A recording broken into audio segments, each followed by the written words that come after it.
Welcome back. A woman in Pardeeville is calling for action over a $4,000 cancellation fee that's threatening to put her out of business. And that had us wondering whether such a high price is even legal and whether companies need to be upfront about those costs.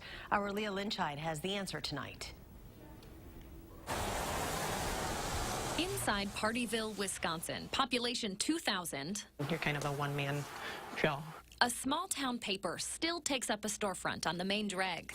I actually am everything. I make the paper, I distribute the paper, we mail the paper, I mean, we do everything. Candace Listina is proud to be one of a handful of small businesses in her small hometown. We get all the businesses going. We all kind of have to keep each other to be able to keep all the businesses going and keep the downtown going. But she's facing a challenge that could shut her down. My problem with it was that the internet was dropping all the time. Candace inherited a 3-year contract with Frontier Communications for internet service from her mother when she retired from the Pardeeville shopper and handed it down to her daughter.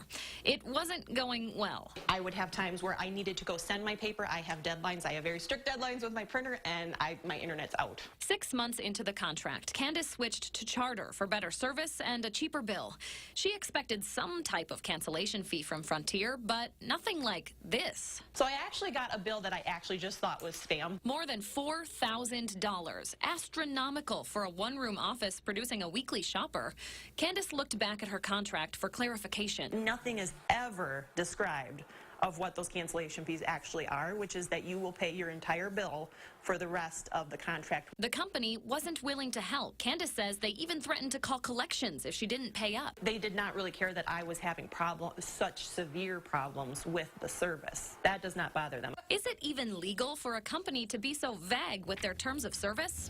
We asked the Bureau of Consumer Protection to find out, and it turns out it depends on who you are. For consumers, there's an administrative rule that has been promulgated that has specific disclosures that must be made, and one of them is what are their rights to cancel. Consumers, that means you or me, the average person buying Wi-Fi for their home. Here's the problem. Candace is considered a business, and businesses fall under a statute that's less specific. It doesn't say that that service provider must disclose what that cancellation policy is. They can still have one. It's part of the contract and negotiations. That needs to be read by the purchaser. So what do you do if you're stuck in this situation? We asked that question too. First, write down the answers when you're talking to providers. Take specific notes when you're being pitched a package. Then, you need to read the contract to make sure that it aligns with what you were verbally told when you made your selection. If you find your company isn't keeping up its end of the bargain, you can file a report with DATCAP to complain. We want to see what's happening here. Is this a one-off situation that was a specific contract with this consumer, or is this a practice that we need to be monitoring? And we want to make sure that those laws are followed appropriately.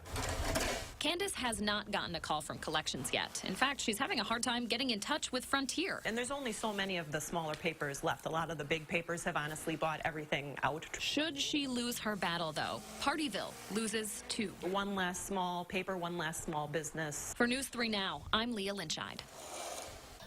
We are still waiting to hear back from Frontier Communications on Candace's case. They have not responded to our request for comment. Well, we like